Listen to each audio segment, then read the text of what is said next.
Hi, everybody. Thank you for hanging in there a couple of minutes. Welcome to our virtual author series event tonight. We are your locally owned independent bookstore, Books and Books. We're thrilled to have your support tonight and all of these weird nights where we're here in your computer in partnership with Miami Book Fair and Culture Crusaders. Tonight, I'm especially delighted to be hosting Sara Faring in conversation with Rory Power. It's always exciting for a bookseller to get to host an author of a book that is like extremely their thing. Usually it's in person, but it's just as exciting virtually. And that's obviously what's happening for me tonight. So White Fox is weird and dark. It's eerie. It's gorgeously written. It creeps up on you. It haunts you when you're done. It's really, really good. If you haven't gotten your copy, please use the green button below me. A little introduction about our guests. Born in Los Angeles, Sara Faring is a multilingual Argentine American fascinated with literary puzzles. After working in investment banking at JP Morgan, she worked at Penguin Random House. She holds degrees from the University of Pennsylvania in International Studies from the Wharton School in Business. She's also the author of The 10th Girl, also very good. That's her debut book. She currently resides in New York City. Rory Power grew up in New England and went on to earn an MA in prose fiction from University of East Anglia. She now works as an editor of crime fiction and as a story consultant for TV, and is the New York Times-bestselling author of Wilder Girls and Burn Our Bodies Down. So before I hand this over to Sara and Rory, a couple of things on your screen. In the bottom right-hand corner, ask a question button. That is what we're going to use tonight for the audience Q&A portion. So don't put them in the chat. They can get lost there. Put them in ask a question and your question will get asked. And then the other button is, of course, the aforementioned big green button below me. Today, if you order, or through the week, hopefully as supplies last, if you order a White Box from us, we will send it to you with a one-of-a-kind, really cool postcard from Sara and a signed book plate. And same goes for The 10th Girl. We've also got Rory's book, so fill your whole cart, take home a bunch of books. They're all really great. And with that, I will hand this over to Sara and Rory. Hi. Oh, okay. Wow. We had a moment. We had a moment, but we're here, and I have 2 beverages, and I'm ready. You win. I only have one. Oh, that looks delicious, whatever that is. It's seltzer and vitamin water. 2 waters, 1 glass. Okay. I should have upgraded. I think this is my Wilder Girls Light cup, though. Do you see it? Very nice. Yeah. So Okay. fancy. Thank you, everyone, for being here. I'm so excited to launch this. Thank you, Rory. Thank you, Christina. Should we talk a little bit about our books? Let's talk a little bit about White Fox. Okay, let's do it. I thought first we could start with you giving us like a general pitch for White Fox, like the vibe. What's it like? What's it about?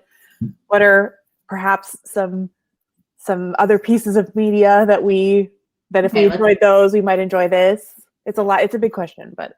Yep.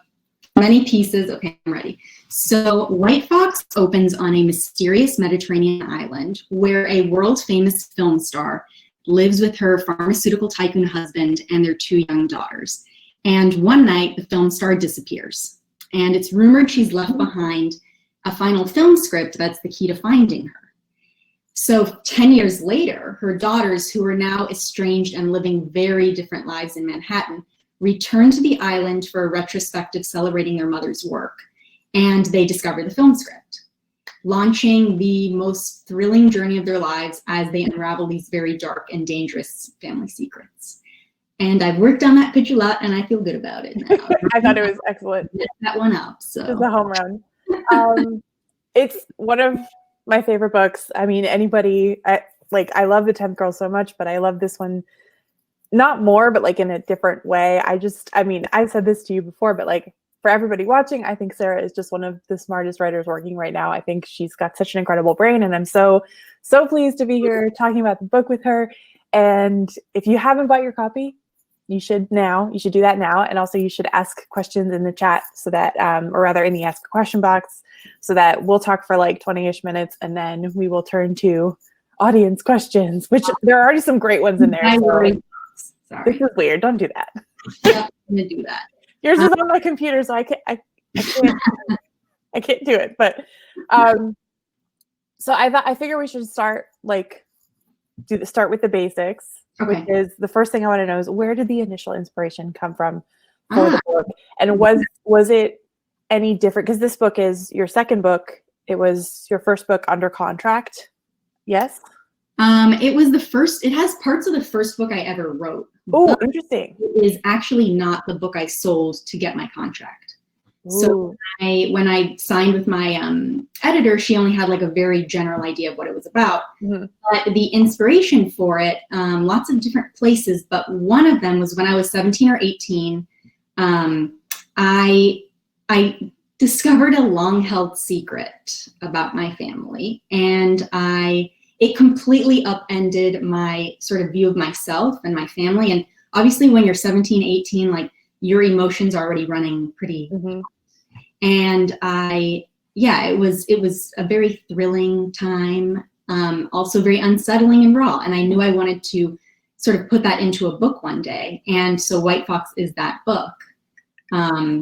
And other bits of inspiration, I really love traveling. So any little piece of text. If you don't follow her on Instagram, you have to follow her on Instagram. It's just, okay, I'm sorry. My cat is like losing her shit currently.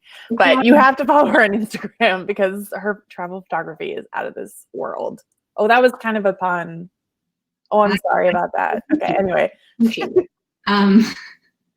So yeah, any bit of little lived experience I can bring in from my trips, like even if it's just, sampling granita in Sicily, hiking on Etna. I love to do that to bring a little extra, to the book. And the last inspiring bit, I know you mentioned TV and film, and something that some people who learn about White Fox don't actually know until they start reading is that it's mixed media. So there are articles included in the text. There's actually an entire script, the White Fox script. So the script I mentioned in the description, that's actually laid out there. So you can work out as the reader, the clues that the characters are sort of sifting through in real time and get your own sense of who their mother was as a person. Yeah. How did it differ for you, sort of pulling together elements for this book as opposed to The 10th Girl? So like, what did things change after having published a book already, or did you get to kind of put the idea together before that happened? So a lot of the idea was already together, thankfully, because I think so we both debuted last year. We did, yeah. Yeah. We've been friends since I think a year or two before our books actually came out. Yeah. So we both 2018 really spiraled, really out of control. Like if I had been asked to come up with a bunch of book ideas while I was, promoting or leading up to the release of The 10th Girl, I think that would not have gone so well. But yeah, we are. That is very cool. And I feel like the details you bring in from your travel are really, really tangible in White Fox. It's so it's such a lived in world that feels familiar in the way that you want a real place to feel familiar without.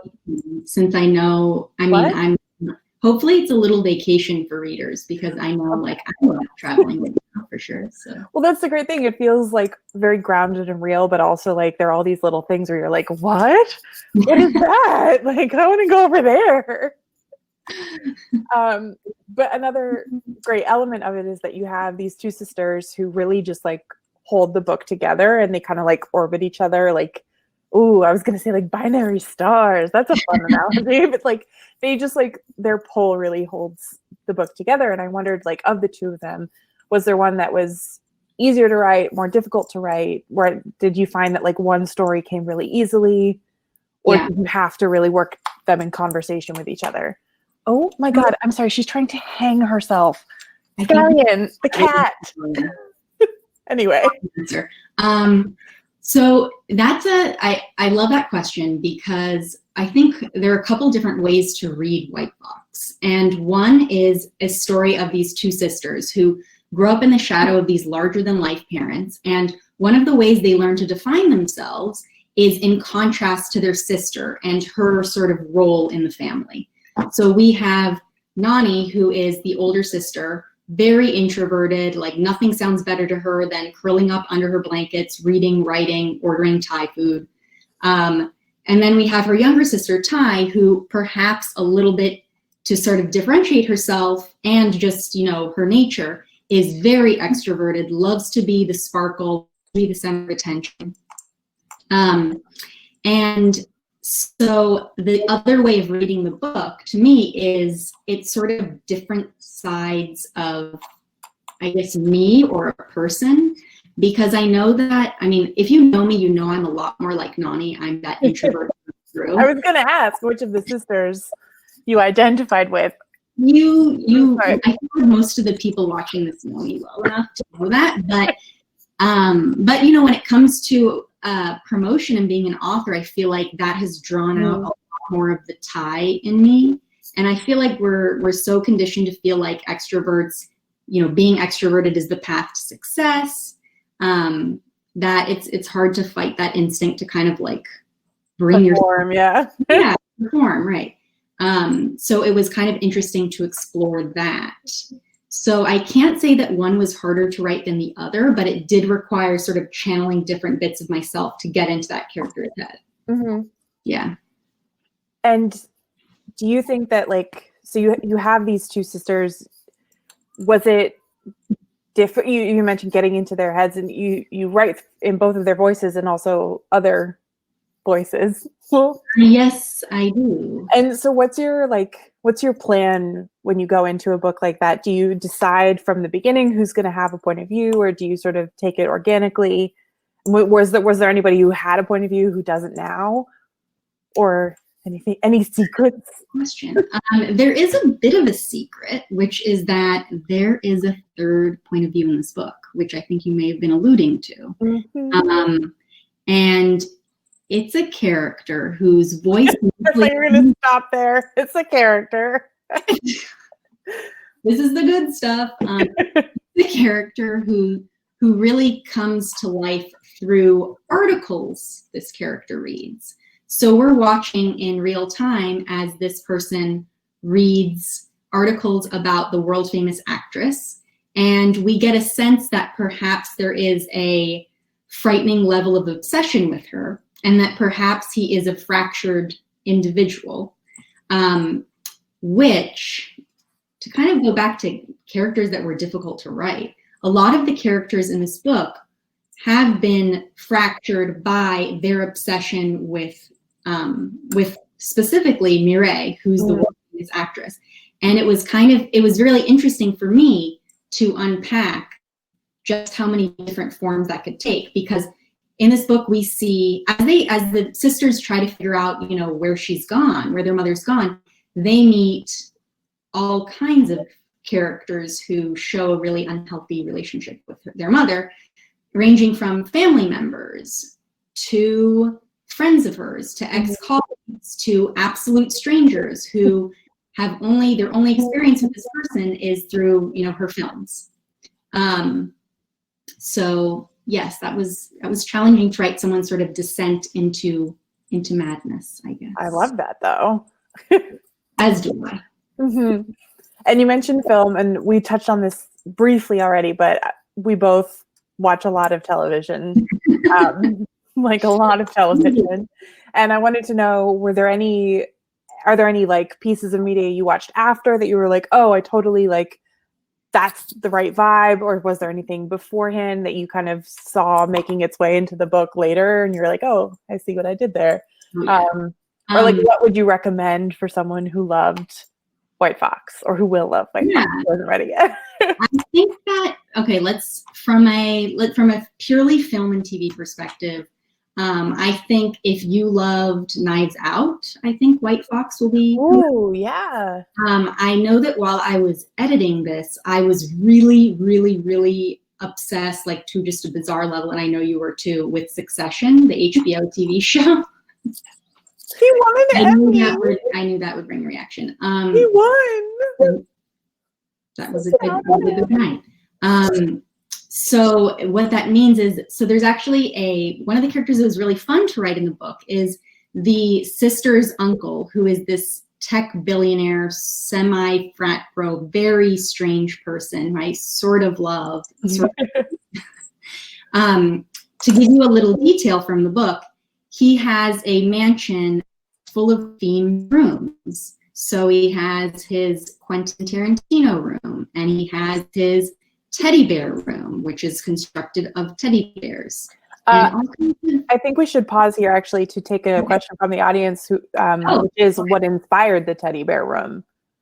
Oh my! We need to just like sidebar and think about that for a minute. So this is gonna seem weird, but I was thinking about, there's a specific scene in this book that was very difficult to write, and it is a bit of a confrontation between two characters. And I thought, what could be more uncomfortable than doing this in a room where there are thousands of teddy bears watching you? And not just that, but the seat you're sitting on, the sofa you're sitting on is made of teddy bears. So there's probably, I think, one of the characters remarks about how like a teddy bear's snout is sort of, up her butt. So just leave it there. I don't know. I mean, it is like the most uncomfortable thing. Yeah. So that's that question answered. The real and the surreal, you know? I love that. That is like one of my favorite things about your work is these like edges of humor that slice through it. And that I think it's so funny without ever compromising like the voice and the tension and the atmosphere. It's one of my favorite things that you do. But yeah, so we've discussed the teddy bear room. Thank you, Ellie, for that question. But we were talking Succession and other television and film, and I feel like we kind of have to mention Devs, but like I don't want to. Oh my! Because we've had feelings and thoughts about this TV show. So how do we even describe this? Devs is the TV show done by Alex Garland, who did Ex Machina and Annihilation, which we love. So yeah, I mean, I think Devs came after I was sort of done with all of the edits and everything. I think so. Yeah. But I sort of love writing in that liminal space between the sort of virtual world and the real world. If you read my first book, okay.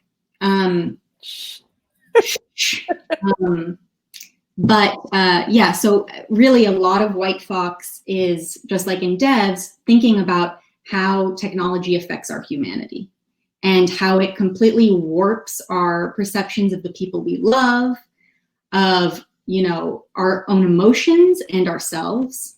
So really a lot of it is an exploration of that. And bits of White Fox are set in, no, I shouldn't say bits, all of White Fox is set in imagine sort of a world that should be very familiar to you, because it is essentially our world with a few key differences. So obviously the island it's set on is fictional. It's in the Mediterranean, but it's made up.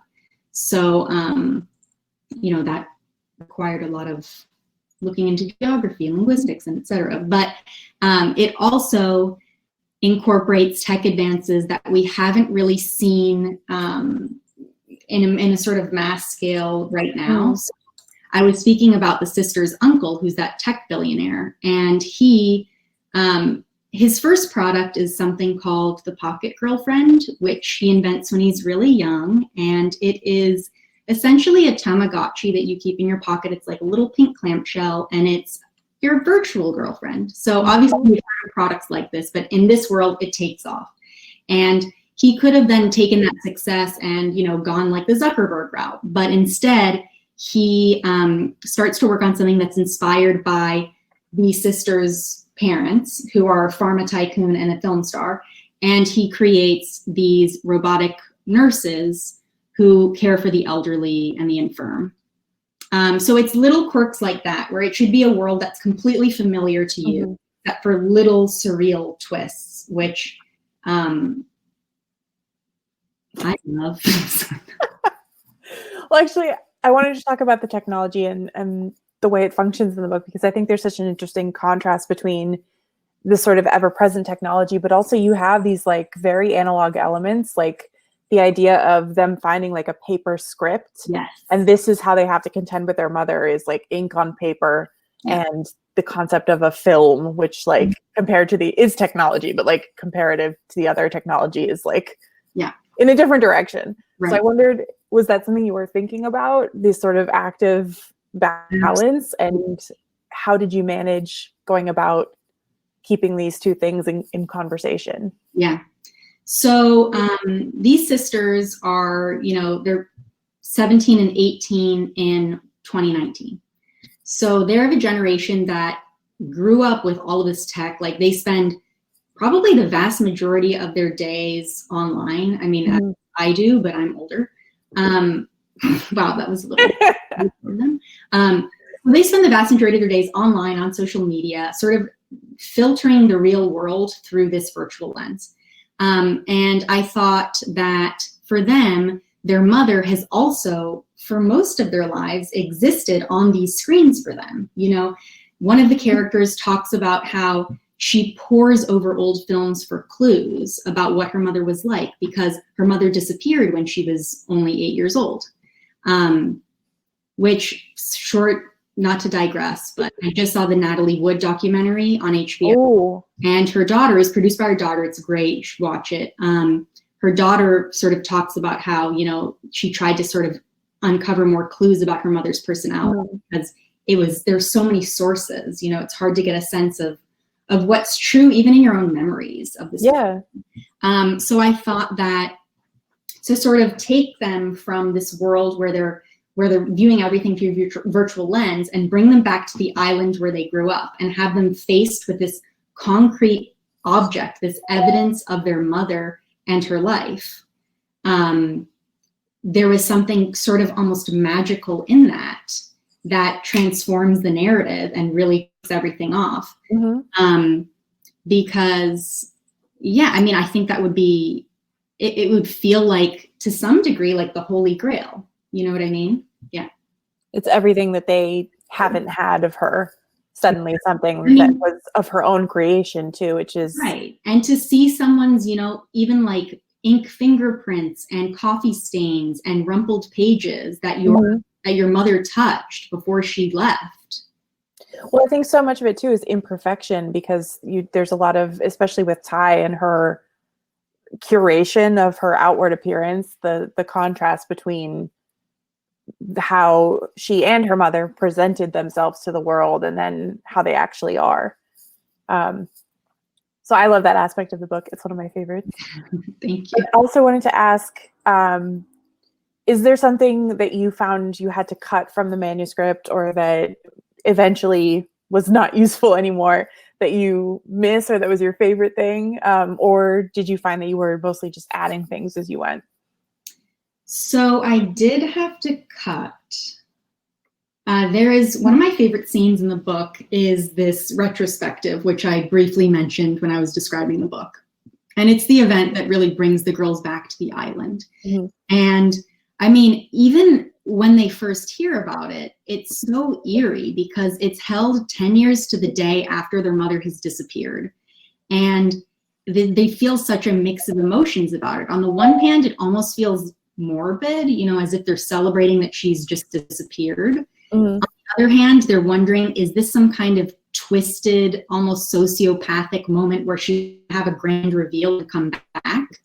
And so the retrospective scene was originally significantly longer, and it went on in almost a surreal fashion. And I think my wonderful and very wise agent and editor both said, I think we can trim this down. The readers don't need to exist in this surreal, hellish party, or really not even the readers. The character, you can't torture the characters to this strange party, because they're faced with those ex-colleagues who are like vultures, as well as fans who who look at both of these daughters and see very pale, almost pathetic copies of their mother, and that's very evident in their reaction to them.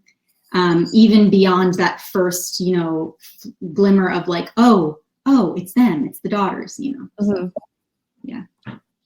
I think we have some wonderful questions from the audience. So I think we'll pivot to them now so we can make sure we get to everything. If you have more questions, leave them for us in the Ask a Question box.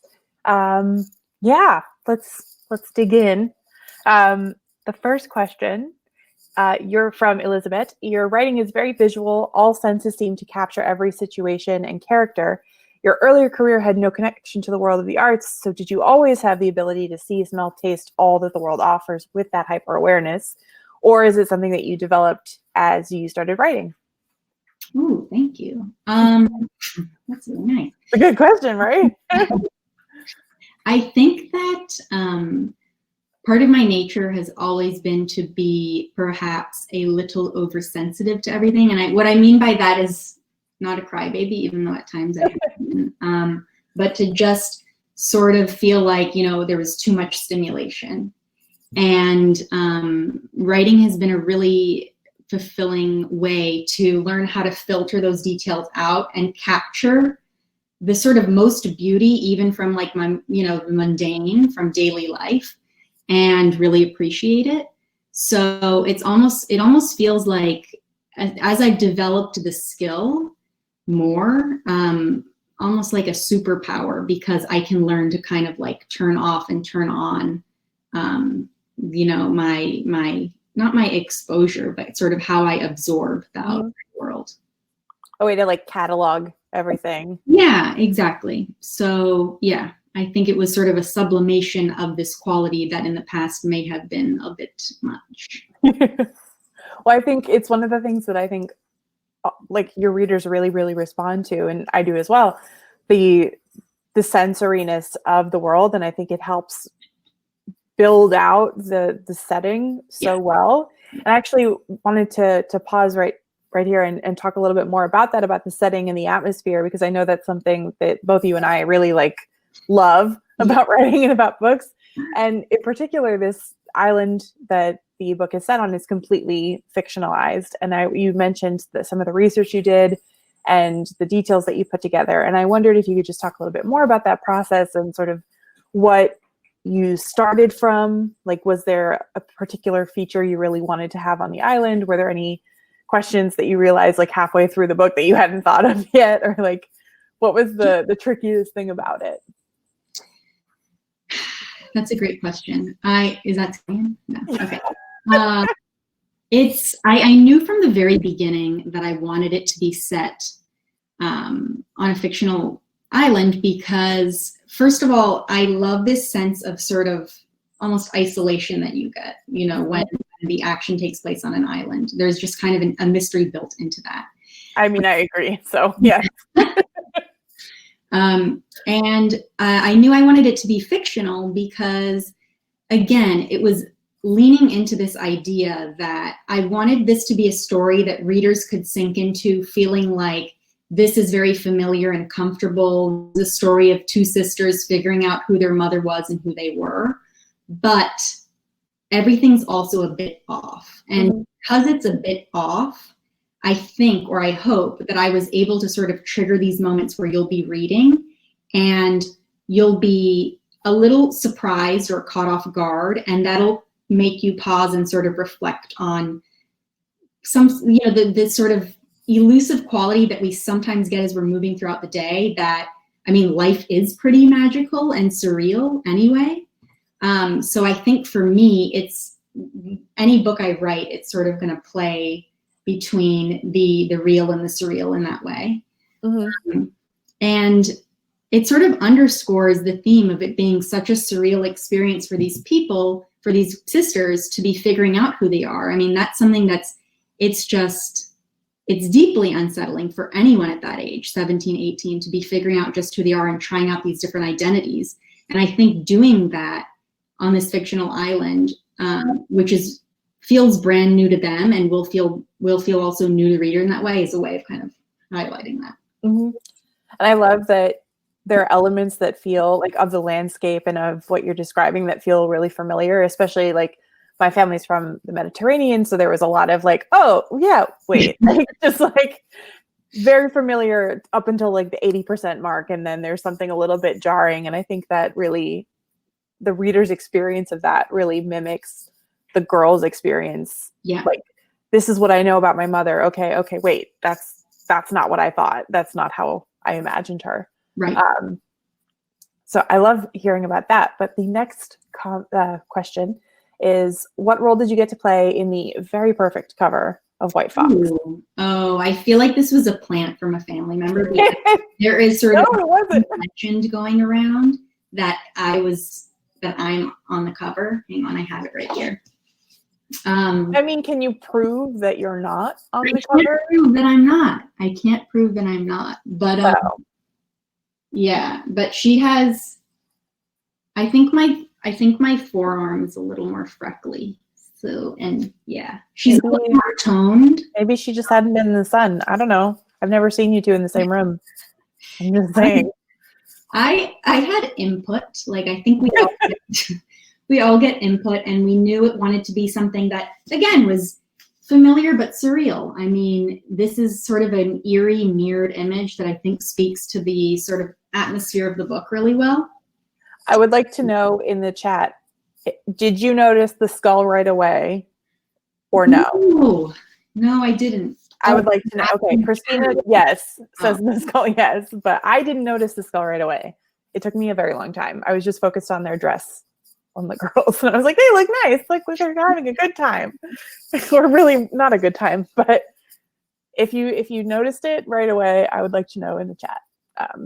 I interrupted you though. Oh no.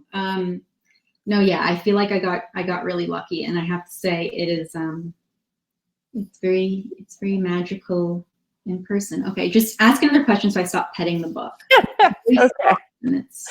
Our next question is from Elizabeth, and they ask, what about mysteries intrigues both of you? So you take it. What about mysteries intrigues me? I think that you and me, Rory, I think we both love the sort of, the gray areas in people, but also the why. Why do people do certain things? Why do they make these choices? And sort of instead of a whodunit, we like the why done it. We do, yeah, that's true. Yeah, because for me, I think an important way, I mean, this is a little tangential, but an important way to sort of develop empathy is to understand that we are all made up of shades of gray. So even someone who seems like a complete villain, there's a story there to why that's happened, and why that's sort of your perception of them. So I think that's why I'm drawn to mysteries, because I think that they're a really sort of neat, and by that I mean organized way to explore that idea. Yeah. How about you, Rory? I think they really resonate with the way I move through the world. Like, they're very curious, which I am as well. But I think they just like, I think a lot of it comes down to what you said about it not being about who, because it could always be anyone. Right. But that it comes down to why, and like why people are the way that they are, and what they've done to lead them, or like what has led them to make the decisions they have, and how that spirals out from there. Yeah. But I think a lot of books have mystery elements to them, even if they're not like pitched as such. I agree. But that question, I think, is really just a natural part of storytelling. Yeah. I always feel weird like saying storytelling. I don't know why. I'm like, I'm not one of those. I don't do that. Like, I do. I write books.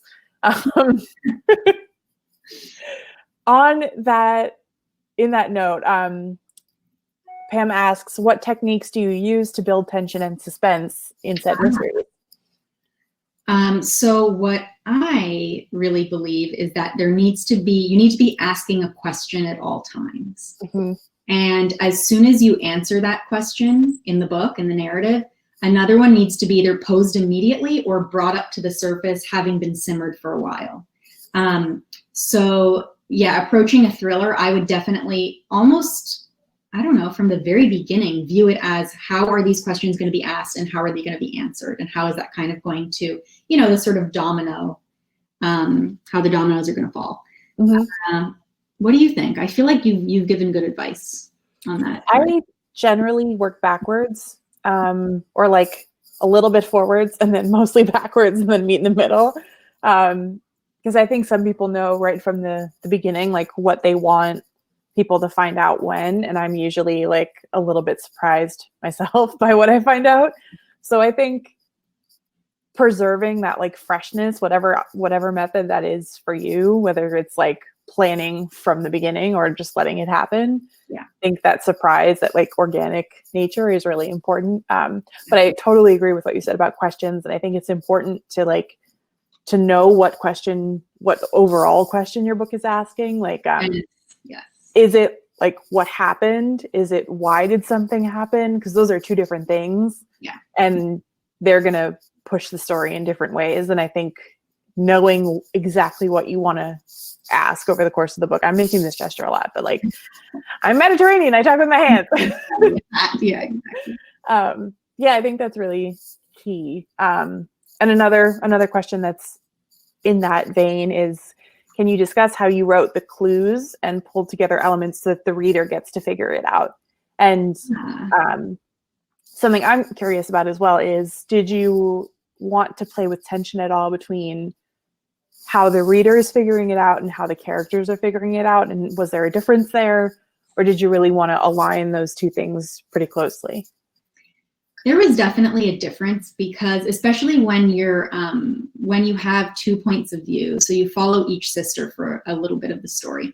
When you have 2 points of view, there is something so delicious about kind of, one character has some information, the other character has some information.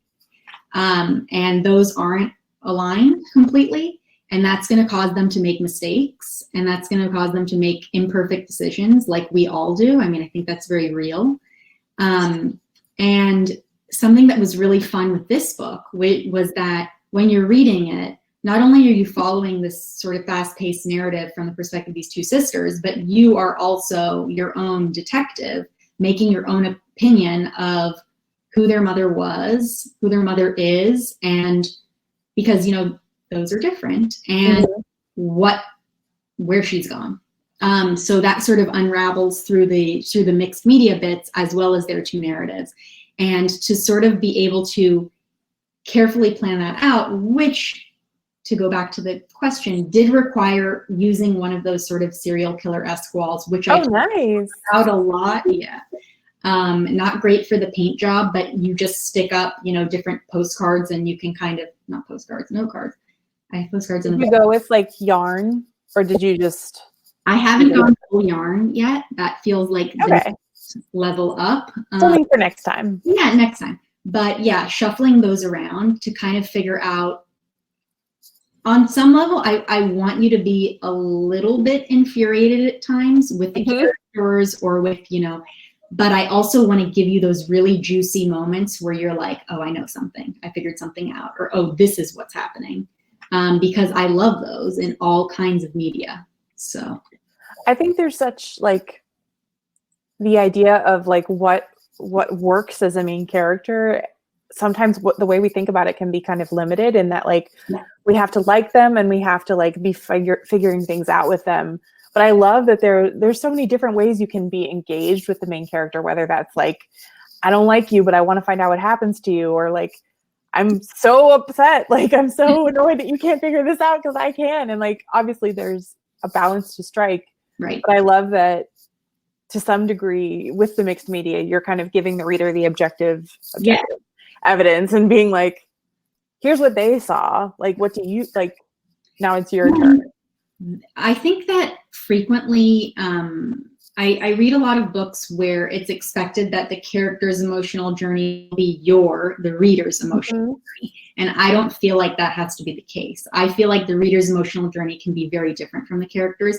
And I think that when you have the mixed points of view, you're really able to lean into that interesting feature. Well, couldn't you argue that you always have mixed points of view because you always have the reader's point of view? So even if it's in one point of view, There's another one. Okay, that was annoying. Oh boy. Oh boy.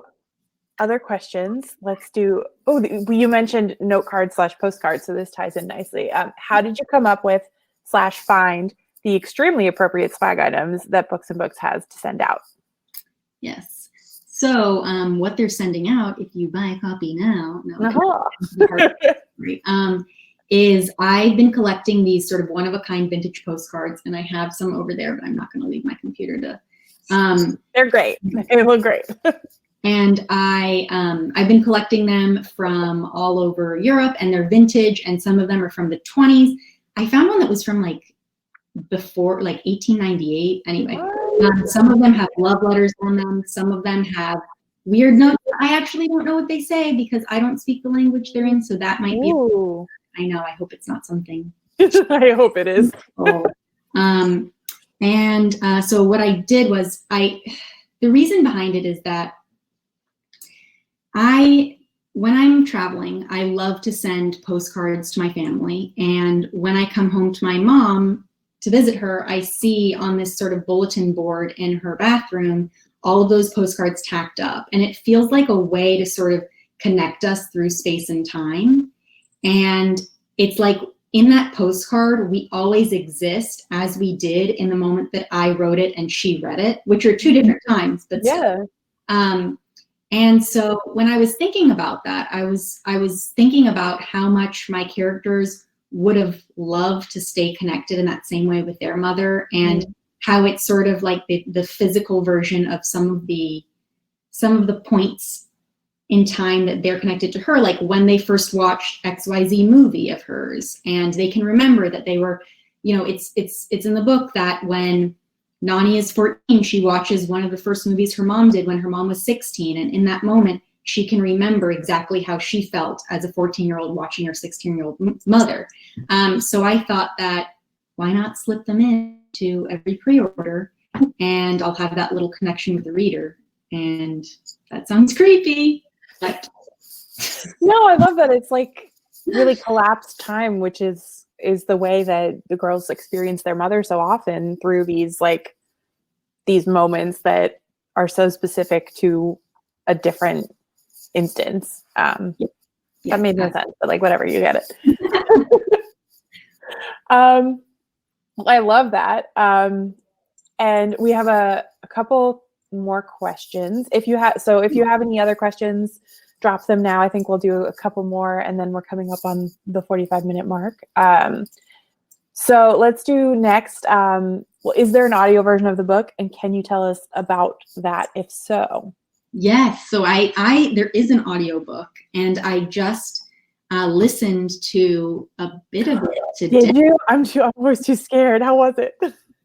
I know. If you haven't the privilege of having, a bit of your work turned into an audiobook, it can be very jarring. I remember I couldn't listen to the audio sample of The 10th Girl for a long time because it was just so unsettling to hear someone, because I always hear it in my voice. That sounds narcissistic, but it's the truth. You wrote it. It's fine.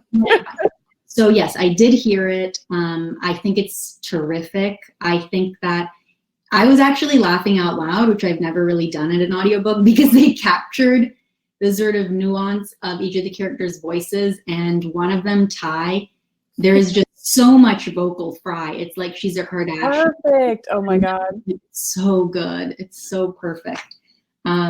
So yeah, I think it was beautifully done. And they figured out exactly how to sort of represent those mixed media bits.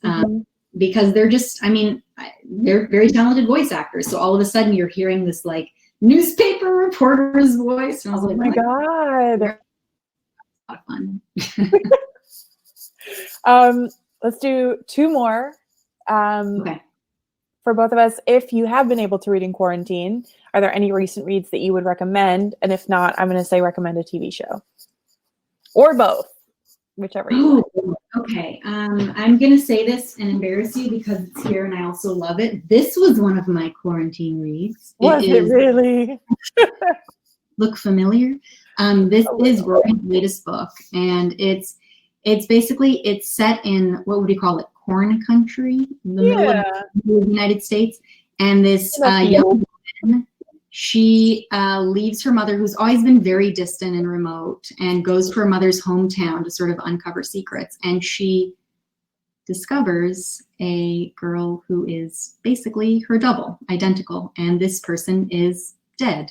And there's a lot to unravel. And it's just, Rory is, if I'm sort of the maximalist, Rory is the minimalist and knows how to really just, it's gorgeous. Her prose. I love that. I love that about reading your work, because it's like, I think we write about such similar things, but we write about them through like lenses that are at the opposite ends of the spectrum, which it makes it so fun. Friendship too, because it's like, you could give us the same prompt, not going to be remotely the same.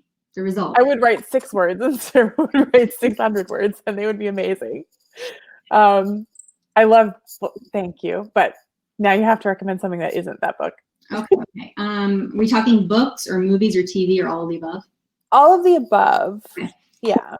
I really enjoyed I May Destroy You, which was, it is this show on HBO that basically, it follows this Michaela Cole. She had a real life assault in her life, and then she sort of tracks her experience through a fictional character. But tonally, it's so funny, it's so good, so compelling, and it's just unlike, she sort of espouses radical empathy, and that's very evident in this show, which I found so interesting. So even when she's dealing with the person who assaulted her, she's framing that in so many different ways. She kind of, in one, I better not spoil it. Okay. Don't you? That's like the last episode. I know, I went straight. I'm sorry. I just walked really good. But it's a great show, and it like went in a completely different direction. I feel like the first episode, I thought it was going to be completely about like figuring out exactly what happened. And it does, like, of course it does discuss that, but it's not like centralized around that at all, which it's her emotional journey, which makes it sound dry, but it's not. It's so fun, wild. What else have we liked? I feel like we talk about this. We talk about this all the time, but mostly my answer is always just Bachelor in Paradise. Watching it. I never could get you into Love Island. I did the Chris and Kem season. Oh, you did. 100%, and was absolutely in love with it. But it just, nothing could be at that magic again, you know? No. And now it's currently in Las Vegas, and I don't know. I might try that. It started in August in Las Vegas, and they're all of these very sort of bronzed. I don't know how they just don't die. They're in the sun. Like it would lose its charm without the Essex accent, which I feel like is really so much of it. So that's a shame. I just finished today Star Eater by Kirsten Hall, which is coming out in June, which is a fantasy about this like order of matriarchal like cannibal nuns, and then and they like eat each other for magic, but like things are not going well for them. It was delightful. I loved it. Is this like shades of Midsummer? I'm just making that up completely. It's like I almost want to describe it as like bureaucratic, which is not in a good way though. Like it's very like it's very like, I don't know why I want to say that. It's like funny.